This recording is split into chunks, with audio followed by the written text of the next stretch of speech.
Қайырлы күн, құрметті көрермен. Сәрсенбінің сәтінде жобасының кезекті қонағы Данил мырза. Қош келдіңіз. Алдымен өзіңізді толық таныстырып өтсеңіз. Мен Кнестиков Данил, Бұқажар ауылынан тумасымын. Жасым 19-да. Ұлтыңыз жайлы айтып өтсеңіз. Мен папам орыс, мама иранка. Қазақ тілін алғаш қашан меңгеріп бастадыңыз? Қай уақытта қызығушылық туды? Кішкентай кезімде. Яғни ортаңыз әсер етті ме?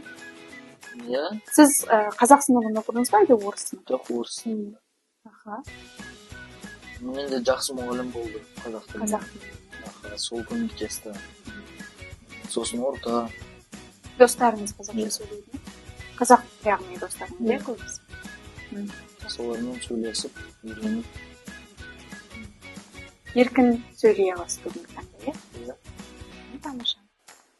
Данил, бізге өзіңіз оқитын жоғары оқу орны жайлы айтып берсеңіз. Мен Көпірде оқимын, 3-ші курста, мамандығым заңгер. Данил, сізге осы заңгер мамандығы ұнай ма? Бұл мамандықты қалай таңдадыңыз? Иә, әрине ұнайды.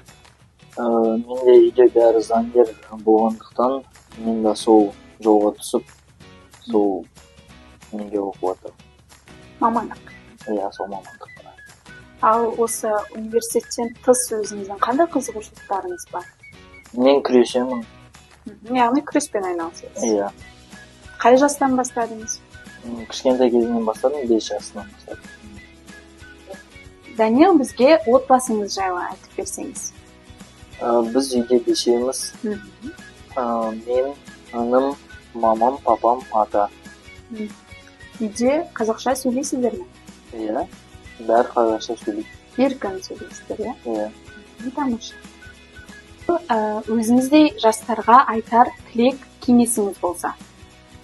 Білім алыңдар, бос уақытта бекер өткізбей, қазақша үйренейік, өзімізден бастайық.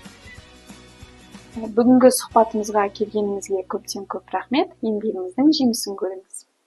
Сізге де көп рахмет. Сау болыңыз. Сау болыңыздар.